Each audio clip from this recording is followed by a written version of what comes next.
Jumpa lagi di Teknomil, sejarah panjang terbuatnya tank untuk perang. Mari simak videonya.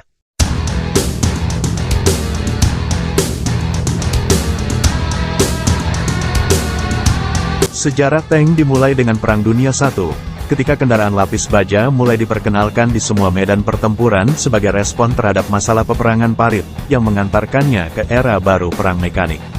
Meskipun awalnya sederhana dan tidak dapat diandalkan, tank akhirnya menjadi andalan pasukan darat.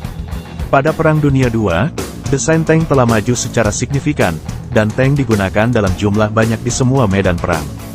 Perang Dingin mulai munculnya tank doktrin modern dan munculnya tujuan umum tank tempur utama. Tank ini masih menjadi tulang punggung operasi tempur darat di abad ke-21.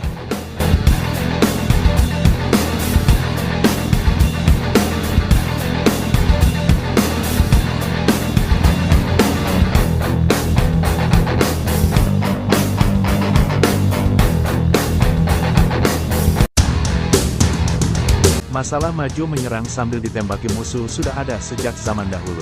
Ide menggunakan suatu benda bergerak untuk melindungi dari proyektil juga sudah muncul sejak dahulu kala. Yunani kuno menggunakan menara serbu yang dinamakan Helepolis. Kekaisaran Romawi memakai menara yang dilapisi pelindung yang menembak menggunakan katapult. Pada abad pertengahan, Polandia dan Ceko telah membuat kereta perang yang dilapisi baja. Dan Leonardo da Vinci pernah merancang kendaraan perang beroda.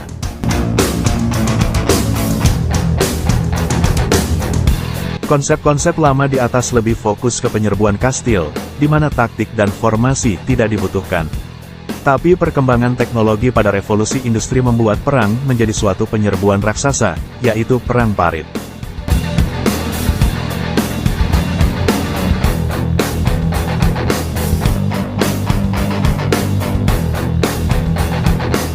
Kondisi pertempuran Perang Dunia I di front barat membuat Angkatan Darat Inggris berpikir untuk mengembangkan kendaraan yang bisa menyeberangi parit, menghancurkan kawat berduri, dan tidak mempan ditembak senapan mesin.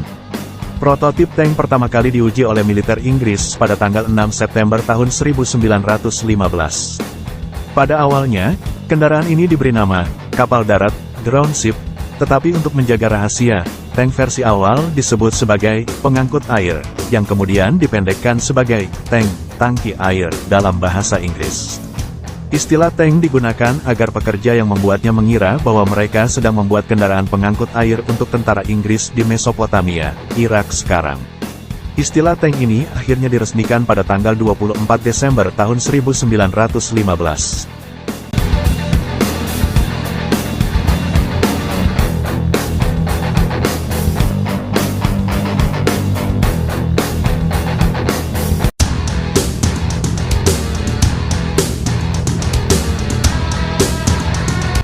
Tank pertama kali dipakai dalam perang ketika Kapten H.W. Mortimer membawa tank Mark I dalam pertempuran Somme pada tanggal 15 September tahun 1916.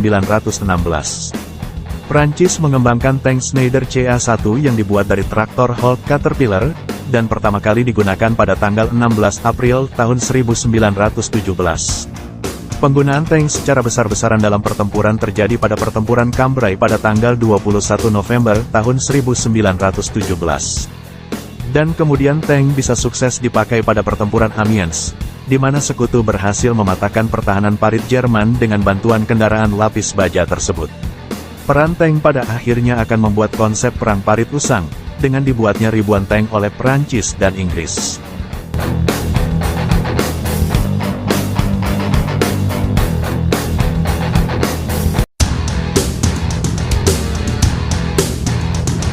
Pada awalnya, pemakaian tank memiliki hasil yang bervariasi. Masalah-masalah seperti kinerja tank yang tidak dapat diandalkan. Dan tank-tank pertama memiliki daya yang rendah, baik senjata maupun kemampuan mesin, serta lapisan baja yang lemah. Pemakaian tank dalam grup kecil juga mengurangi dampak yang dihasilkan tank. Pasukan Jerman sempat terkejut dan tidak memiliki senjata yang dapat menghentikan tank. Tetapi akhirnya mereka berhasil menemukan tembakan anti-tank, dan penggalian parit yang lebih panjang juga berhasil menghentikan laju tank-tank Inggris.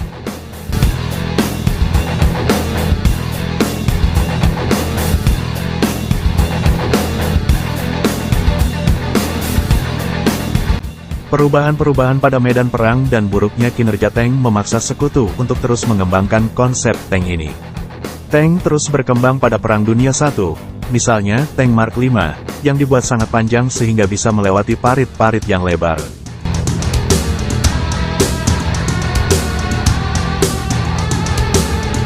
Dengan terbentuknya konsep tank, pada masa di antara Perang Dunia, sejumlah negara mulai mengembangkan dan memproduksi tank masing-masing.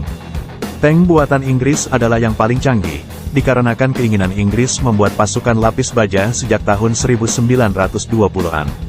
Prancis dan Jerman tidak begitu mengejar pengembangan tank pada masa ini, mengingat kondisi ekonomi yang buruk, dan perjanjian Versailles yang membatasi Jerman.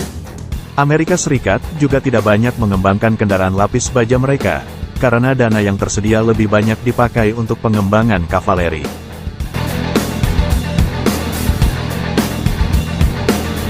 Namun justru ancaman terbesar tank saat ini adalah pasukan infanteri yang dilengkapi dengan persenjataan ringan yang memiliki daya hancur yang dahsyat, dengan mengembangkan bazooka anti-tank yang juga hasil pengembangan dari bazooka Jerman pada Perang Dunia Kedua. Ditambah dengan berkembangnya kemampuan angkatan udara dengan helikopter tempur yang memiliki kemampuan anti-tank. Sekian, terima kasih sudah menonton. Jika berkenan silahkan subscribe.